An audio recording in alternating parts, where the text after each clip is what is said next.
Good evening, everyone. I'm Riley King, and welcome to the Riley King Newscast, right here on the Riley King Network. Let's begin. 94-year-old New Hampshire World War II veteran receives long overdue Purple Heart.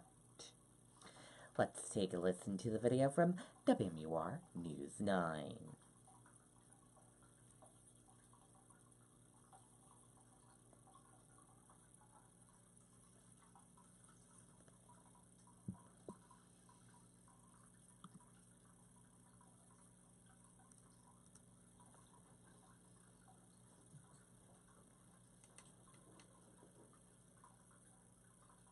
A local World War II veteran finally received his long overdue Purple Heart.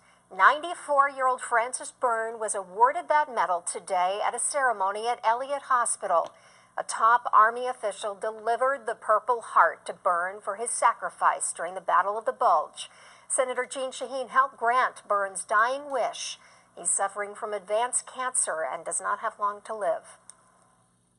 Yes, it was definitely worth the wait. Yeah. And I'm proud of everybody that's had anything to do with it. He's a great example of the greatest generation, too. You know, they fought in World War II. They came home. They started families. They built this country to what it is today. When asked about what he would like to do next, Francis says it is now time to relax. It is so nice that he finally got that medal. Okay, and there you go on that video and that report. Very nice that he received the medal.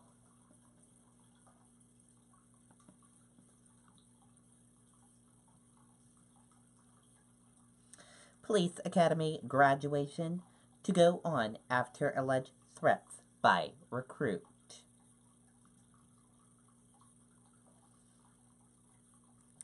Let's take a listen to the video from WMUR News 9.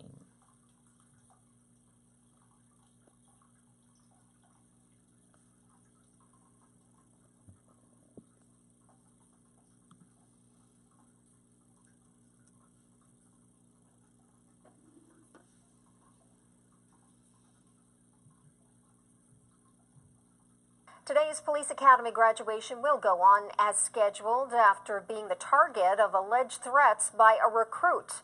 State police say Noah Bolio made a variety of statements to other recruits in his class that they should do things like make a suicide pact and cause an active shooting situation at today's ceremony.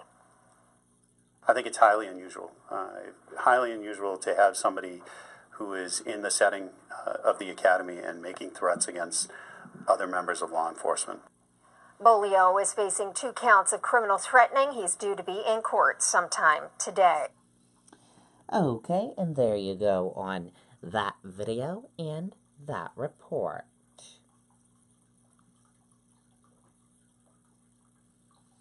Salvation Army kettle donation down due to volunteer shortage.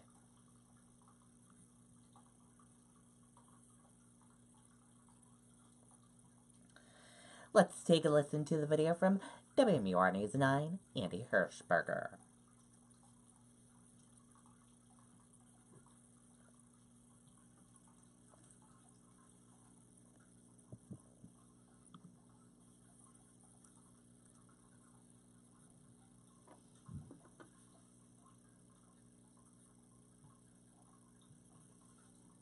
The bells are ringing, but the donations are coming up just a little bit short, and the Salvation Army is asking for your help down the stretch. A familiar face doing a familiar job this morning in Concord as Governor Chris Sununu took time to try his hand as a Salvation Army bell ringer outside the market basket. It's great to come out and ring the bell.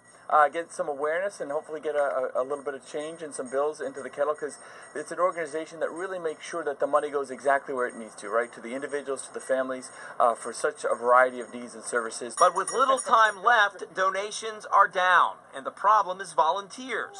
There aren't enough of them to man the kettles around the state. In Concord, for example, there are 10 kettle locations, but they can normally only staff 6 or 7. Fewer kettles, less money coming in. We are probably about $3,000 behind last year, but I'm optimistic that we here in Concord will be able to make that $95,000 goal. But as you look at to the rest of the state, there are many places that are further behind. The statewide goal is $1 million, and officials say people are being extremely generous. I give a lot during the holidays, and the place I work gives a lot. And we do a lot of fundraising because there's always somebody worse off than you that needs it. The money dropped in these kettles helps people with everything from food to heating oil. And maybe it's just $1 here or $1 there. That can make a world of difference for an individual or family. This is by far the Salvation Army's biggest fundraiser, and the money that they raise here helps fund many of their programs for the rest of the year. In Concord, Andy Hirschberger, WMUR News 9. Okay, and there you go on that video and that report.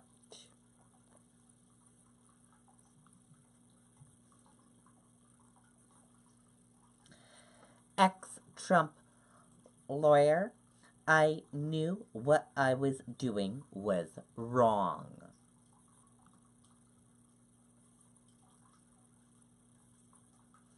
President Donald Trump's former attorney and fixer Michael Cohen admitted that he knew what he was doing was wrong when he arranged payments during the 2016 election to silence women who claimed to have had affairs with Trump, and that Trump was very concerned about how revelation of the affairs may impact the election.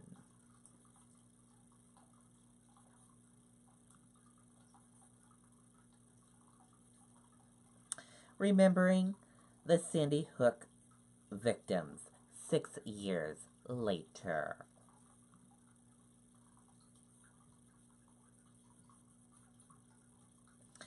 It has been 6 years since the lives of 26 innocent children and adults were brutally taken away in Newtown, Connecticut.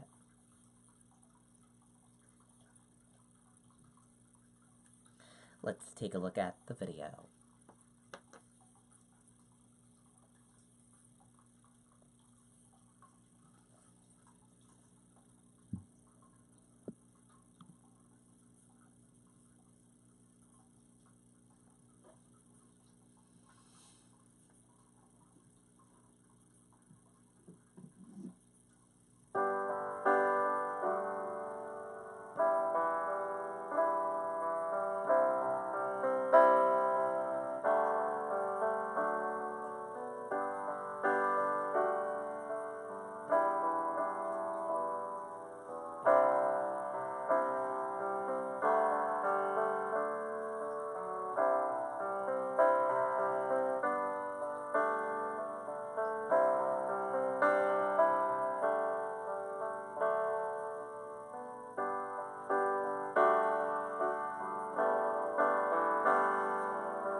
there you go on that video.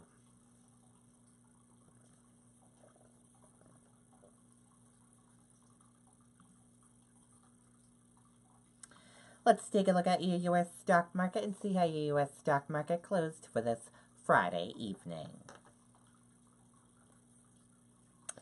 And here's a look at your U.S. stock market for this Friday evening. Your Dow Jones Industrial Average closed in the red and went down. Your Nasdaq closed in the red and went down. S&P 500 closed in the red and went down.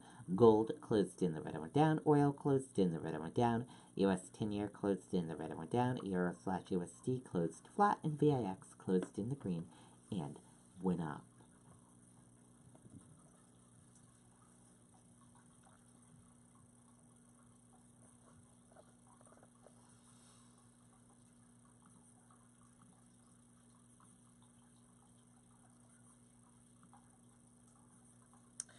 Dow dives about 500 points to its lowest since May.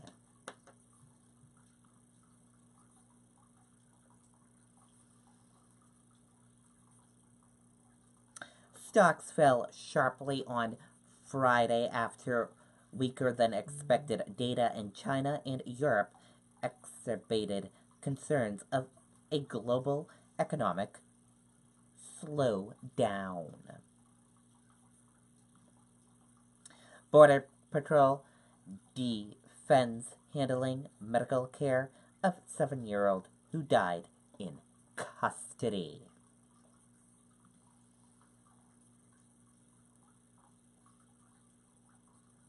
Let's take a listen to the video from ABC News.